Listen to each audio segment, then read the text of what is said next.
పవన్ కళ్యాణ్ చంద్రబాబు భేటీకి సంబంధించి breaking news చూస్తున్నాం. పవన్ కళ్యాణ్ చంద్రబాబు భేటీ కొద్దిసేపటి క్రితం ముగిసింది. సుమారు 3 గంటల పాటు ఇద్దరు కూడా మాట్లాడుకున్నారు. పవన్ కళ్యాణ్ ఒక్కరే చంద్రబాబు నివాసానికి ఆయనే కారు నడుపుకుని వచ్చారు.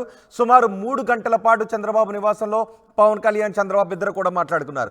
రాబోయే ఎన్నికలకు ఏ విధంగా వెళ్ళాలి, సీట్ల సర్దుబాటు ఏ విధంగా ఉండాలి అనే విషయంపై సుదీర్ఘంగా చర్చించారు. 35 ఎమ్మెల్యే సీట్లు కావాలి అని పవన్ కళ్యాణ్ అడుగుతున్నట్టుగా తెలుస్తోంది. 28 వరకు ఇస్తామని చంద్రబాబు అంటున్నట్టుగా తెలుస్తోంది. అట్లీస్ట్ 35 వరకు అయినా ఇవ్వాలి అని పవన్ కళ్యాణ్ అడిగినట్టుగా తెలుస్తోంది. 3 ఎంపీలు ఇవ్వడానికి టీడీపీ నిర్ణయం తీసుకున్నట్టుగా తెలుస్తోంది. ఎంపీల విషయంలో పవన్ కళ్యాణ్ సరే అంటున్నారు. ఉమ్మడి మేనిఫెస్టో, ఉమ్మడి పర్యటన పైన చర్చించినట్టుగా తెలుస్తోంది. అలాగే బీజేపీతో పొత్తు గురించి ఢిల్లీ పర్యటన తర్వాత క్లారిటీ వచ్చే అవకాశం ఉంది. బీజేపీతో పొత్తు ఢిల్లీ పర్యటన తర్వాత సీట్ల ప్రకటన చేసే అవకాశం ఉంది. ఈ నెల 10వ తారీఖు తర్వాత ఢిల్లీ పర్యటన చేయాలనుకుంటున్నారు పవన్ కళ్యాణ్. ఇద్దరూ కలిసి భారీ బహిరంగ సభలోనూ పాల్గొనేలా రూట్ మ్యాప్ను కూడా సిద్ధం చేసినట్టుగా తెలుస్తుంది. 10వ తారీఖు తర్వాత పవన్ కళ్యాణ్ ఢిల్లీ వెళ్తారు. అయితే 10వ తారీఖు కంటే ముందే ఒక కీలక ప్రకటన కూడా వచ్చే అవకాశం ఉంది అని తెలుస్తుంది. సీట్ల సర్దుబాటుకు సంబంధించి మరింత సమాచారం మా ప్రతినిధి సురేంద్రతో మాట్లాడదాం. సురేంద్ర, పవన్ కళ్యాణ్ చంద్రబాబు భేటీకి సంబంధించి మీ దగ్గర ఉన్న అప్డేట్స్ ఏంటి? పవన్ కళ్యాణ్ ఢిల్లీ పర్యటన కంటే ముందు ఏదైనా కీలక ప్రకటన వచ్చే అవకాశం ఉందా? ఎస్ రోహిత్, చంద్రబాబు పవన్ కళ్యాణ్ అయితే దాదాపు 3:30 గంటల పాటు ఉండవల్లిలోని చంద్రబాబు నివాసంలో సుదీర్ఘంగా చర్చించారు. వచ్చే ఎన్నికల్లో ఇరు పార్టీలు ఎటు ఎలా వెళ్ళాలి అనే అంశాల మీద అయితే పూర్తిగా చర్చించినట్టు తెలుస్తుంది. ప్రధానంగా ఉమ్మడి మేనిఫెస్టో కానీ, సీట్ల సర్దుబాటు కానీ, ఉమ్మడి కార్యక్రమాల నిర్వహణ కానీ, ఈ 3 అంశాలు ప్రధానంగా చర్చించినట్లయితే తెలుస్తుంది. ఇప్పటికే రా కదలరా అంటూ చంద్రబాబు ఒక కార్యక్రమాన్ని చేస్తున్నారు. అక్కడ టీడీపీ, జనసేన ఉమ్మడి వేదికలుగా మాట్లాడుతున్నారు. అయితే ఇదే సందర్భంలో అనేక ప్రదేశాలలో పవన్ కళ్యాణ్ కూడా బహిరంగ సభలో పాల్గొనాలని చెప్పి ఇప్పటికే ప్లాన్ చేసుకున్నారు. అయితే ఏ బహిరంగ సభలో ఎవరెవరు పాల్గొనాలి, ఎక్కడెక్కడ అనే దానికైతే పూర్తిగా ఫైనల్ చేసినట్టు అయితే తెలుస్తుంది. దాంతోపాటు ఉమ్మడి మేనిఫెస్టోకి సంబంధించి ఇప్పటికే టీడీపీ 6 అంశాలతో మేనిఫెస్టోని రిలీజ్ చేసింది. దాంతోపాటు జనసేన కూడా ఒక 5 అంశాలను జోడించింది. మొత్తం 16 అంశాలతో పాటు ఒక ఉమ్మడి మేనిఫెస్టోని, మినీ మేనిఫెస్టోని కూడా త్వరలో రిలీజ్ చేయబోతున్నారు. దాంతోపాటు సీట్లకు సంబంధించి ప్రధానంగా ఇప్పటికే టీడీపీ, జనసేనకి ఎన్ని సీట్లు కేటాయిస్తారు అనే అంశం మీద పెద్ద ఎత్తున రాష్ట్ర వ్యాప్తంగా చర్చ జరుగుతుంది. దానిలో అన్నింటికి ఫుల్ స్టాప్ పెట్టే విధంగా సీట్లకు సంబంధించి ఒక క్లారిటీకి వచ్చినట్టయితే తెలుస్తుంది. ఇప్పటికే టీడీపీ 2 సీట్లు, జనసేన 2 అఫీషియల్గా ప్రకటించారు. మిగతా సీట్లకు సంబంధించి ఈ రోజు లేదా 14వ తారీఖున ప్రకటించే అవకాశం అయితే కనిపిస్తుంది. ఎందుకంటే ఈ రోజు టీడీఎల్పీ సమావేశం ఉండవల్లిలోని చంద్రబాబు నివాసంలో జరుగుతున్న నేపథ్యంలో చంద్రబాబు, పవన్ కళ్యాణ్ భేటీలో ఏం చర్చించారు అనే అంశాలు కూడా ఆ నేతల దృష్టికి అయితే చంద్రబాబు తీసుకెళ్లబోతున్నారు. రాష్ట్ర అధికార ప్రతినిధులకు సంబంధించిన సమావేశం కూడా చంద్రబాబు నివాసంలో జరగబోతుంది. దీంతో పాటు సాయంత్రం మళ్ళీ 8 గంటలకి చంద్రబాబు, పవన్ కళ్యాణ్ మరొకసారి భేటీ అవుతారు. భేటీ అనంతరం మీడియాకు బ్రీఫ్ చేస్తారని చెప్పి వార్తలు అయితే వస్తున్నాయి. మీడియాకు బ్రీఫ్ చేస్తే మొదటి లిస్ట్ ఇచ్చే అవకాశం అయితే ఉందని చెప్పి టీడీపీ, జనసేన వర్గాలు చెప్తున్నాయి. ఎందుకంటే ఇప్పటికే టీడీపీకి సంబంధించి 60 నియోజకవర్గాలు ఫైనల్ చేశారు. అదేవిధంగా జనసేనకు సంబంధించి 15 నియోజకవర్గాల వరకు అభ్యర్థులను ఫైనల్ చేసుకున్నారు. కాబట్టి దాంట్లో కొంతవరకు ఈరోజు ప్రకటించే అవకాశం అయితే ఉంది. అయితే టీడీపీ, జనసేనతో పాటు బీజేపీ కూడా పొత్తులోకి వెళ్తుందని వార్తలు అయితే వినిపించాయి. అయితే ప్రస్తుతానికి బీజేపీ పొత్తు కన్ఫర్మ్ కాలేదు. అయితే బీజేపీ పొత్తు కన్ఫర్మ్ చేయడం కోసం 10 తర్వాత పవన్ కళ్యాణ్ ఢిల్లీకి వెళ్ళబోతున్నారు. బీజేపీ నేతలతో అక్కడ చర్చించబోతున్నారు. అనంతరం బీజేపీ పొత్తులో వచ్చినా రాకపోయినా 14వ తేదీన 2వ లిస్టు ప్రకటించే అవకాశం అయితే చాలా స్పష్టంగా కనిపిస్తుంది. అయితే ఇప్పటికే జనసేనకి ఎన్ని సీట్లు ఇస్తారనే దాని మీద అయితే ఒక స్పష్టత వచ్చినట్టు తెలుస్తుంది.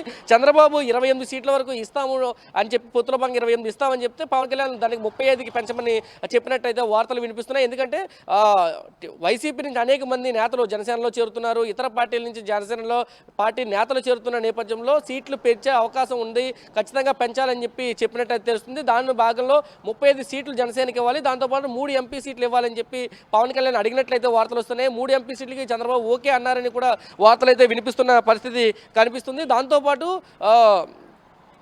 అధికారంలో కూడా భాగస్వామి, ఇప్పటివరకు అధికారంలో భాగస్వామ్యం కోసం పెద్ద ఎత్తున జరుగుతుంది. పవన్ కళ్యాణ్ మీద కూడా ఒత్తిడి పెడుతుంది జనసేన నుంచి. ఖచ్చితంగా సీట్లే కాదు, అధికారంలో మన భాగస్వామి ఏంటి అనే అంశం మీద కూడా పెద్ద ఎత్తున జరుగుతుంది. ఈ అంశం కూడా చంద్రబాబు, పవన్ కళ్యాణ్ భేటీలో ఇద్దరి మధ్య చర్చకు వచ్చినట్టయితే తెలుస్తుంది. ఓవరాల్గా సీట్లకి సంబంధించి ఈ రోజు సాయంత్రం 8 గంటల తర్వాత ఒక క్లారిటీ వచ్చే అవకాశం అయితే కనిపిస్తుంది. మరోసారి ఈ రోజు సమావేశం కాబోతున్నారా చంద్రబాబు, పవన్ కళ్యాణ్? మరోసారి ఈ రోజు సమావేశం కాబోతున్నారా?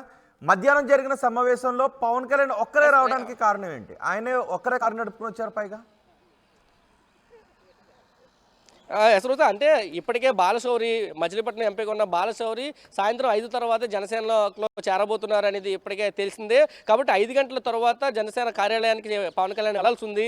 రెండవది ఇక్కడ టీడీపీ చంద్రబాబు నాయుడు ఇంట్లో కూడా ఇటు టీడీపీ సమావేశం కానీ రాష్ట్ర అధికార ప్రతినిధి సమావేశం 2 సమావేశాలు ఉన్నాయి. కాబట్టి సమావేశం మధ్యలో ముగించుకోవాల్సిన పరిస్థితి వచ్చింది. కాబట్టి ఇక్కడ నుంచి బయలుదేరి పవన్ కళ్యాణ్ జనసేన కార్యాలయానికి వెళ్ళారు. చంద్రబాబు అధికార ప్రతినిధి సమావేశానికి హాజరయ్యే పరిస్థితి అయితే ఉంది. కాబట్టి సమావేశానికి కొంత గ్యాప్ వచ్చింది. మళ్ళీ సాయంత్రం 8 తర్వాత ఖచ్చితంగా ఇద్దరు కలుద్దామని చెప్పి అనుకున్నారని వార్తలు అయితే వస్తున్నాయి. 8 గంటలకు మళ్ళీ బాలశౌరి పార్టీలో జాయిన్ అయిన తర్వాత మళ్ళీ పవన్ కళ్యాణ్ చంద్రబాబు ఇంటికి వస్తారు. వచ్చిన తర్వాత మళ్ళీ చర్చలు అయితే కొనసాగి ఉంది. తరువాత మాత్రమే మీడియాతో మాట్లాడతారని చెప్పి ఇప్పటికే వార్తలు వినిపిస్తున్నాయి. అయితే ఇక్కడ అనూహ్య పరిణామం ఏంటంటే ఖచ్చితంగా జనసేనకు సంబంధించి చంద్రబాబు నాయుడుతో చర్చించేటప్పుడు నాదెండ్ల మనోహర్ ప్రతి సందర్భంలో నాదెండ్ల మనోహర్ ఖచ్చితంగా పవన్ కళ్యాణ్తో పాటు వస్తాడు. కానీ ఈసారి మాత్రం ఎవరో ఎస్కార్ట్లు లేకుండా కనీసం డ్రైవర్ కూడా లేకుండా పవన్ కళ్యాణ్ సొంతంగా వెహికల్ డ్రైవ్ చేసుకుంటూ రావడం ఒక చర్చనీయాంశమైంది. ఏం చర్చించారు అనేది అయితే పెద్ద చర్చగానే ఉన్న పరిస్థితి. మళ్ళీ ఓన్గా డ్రైవ్ చేసుకుంటూ వెళ్ళారు. అంటే పవన్ కళ్యాణ్ వచ్చిన హాఫ్ అన్ అవర్ తర్వాత ఎస్కార్ట్లు వచ్చారు. అంటే పవన్ కళ్యాణ్ చంద్రబాబు ఇంటికి వస్తున్న సమాచారం కూడా వాళ్ళకి ఇవ్వకుండా వచ్చారు. ఒక అనుమానాలు కూడా తావిస్తున్నాయి. ఏం చర్చించారు సింగిల్గానే ఒక అనుమానాలు అయితే రేకెత్తున్న అవకాశం అయితే ఉంది. ఇటు జనసేనకు సంబంధించి ప్రతి అంశంలో నాదెండ్ల మనోహర్ కూడా వస్తారు. కానీ నాదెండ్ల మనోహర్ కూడా ఈ రోజు లేకుండా పవన్ కళ్యాణ్ వచ్చారు. ఏం చర్చించారు అనే అంశం మీద అయితే జన సైనికులు కూడా మాట్లాడుకున్న పరిస్థితి కనిపిస్తుంది. 8 తర్వాత మళ్ళీ చంద్రబాబు ఇంటికి పవన్ కళ్యాణ్ వస్తారు. ఖచ్చితంగా ఇద్దరూ కలిసి ప్రెస్ మీట్లో ఏం చర్చించారు అనే అంశాల మీద ఒక క్లారిటీ ఇచ్చే అవకాశం అయితే ఉంది రోహిత్. రైట్ సురేంద్ర, చంద్రబాబు పవన్ కళ్యాణ్ ఇద్దరి సమావేశం ముగిసింది. 3 గంటలకు పైగా చంద్రబాబు నివాసంలో ఈ సమావేశం జరిగింది. పవన్ కళ్యాణ్ ఒక్కరే చంద్రబాబు నివాసానికి వచ్చారు. సీట్ల సర్దుబాటుపై సుదీర్ఘంగా చర్చించారు. 35 స్థానాల వరకు పవన్ కళ్యాణ్ అడుగుతున్నట్టుగా తెలుస్తుంది. 35 ఫైనల్ చేయాలని పవన్ కళ్యాణ్ అంటున్నట్టుగా తెలుస్తోంది. అలాగే 3 ఎంపీలు ఇచ్చేందుకు కూడా ఇద్దరు మాట్లాడుకున్నట్టుగా తెలుస్తోంది. ఈరోజు సాయంత్రం 8 గంటలకు మరోసారి పవన్ కళ్యాణ్ చంద్రబాబు ఇద్దరు మీట్ అయ్యే అవకాశం ఉంది. ఇద్దరు సమావేశమై మరింత సుదీర్ఘంగా చర్చించే అవకాశం కూడా కనిపిస్తుంది. అలాగే 10వ తారీఖు తర్వాత పవన్ కళ్యాణ్ ఢిల్లీ వెళ్ళబోతూ ఉన్నారు.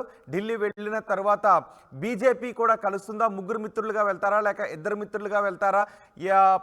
ఏ విధంగా వెళ్తారో అనే దానిపై క్లారిటీ రాబోతుంది. పవన్ కళ్యాణ్ ఢిల్లీ వెళ్ళొచ్చిన తర్వాత పొత్తుల గురించి మరింత క్లారిటీ వచ్చే అవకాశం కనిపిస్తుంది. మరోవైపు ఈరోజు 8 గంటలకు కొన్ని స్థానాలను ప్రకటించే అవకాశం కూడా కనిపిస్తుంది. గతంలోనే 2 స్థానాలకు పవన్ కళ్యాణ్ అనౌన్స్ చేశారు. అలాగే 2 స్థానాలను చంద్రబాబు కూడా అనౌన్స్ చేసిన పరిస్థితి కనిపిస్తుంది. మరోవైపు మచిలీపట్నం నుంచి లోక్సభ నుంచి బాలశౌరి పోటీ చేసే అవకాశం కూడా కనిపిస్తుంది జనసేన అభ్యర్థిగా.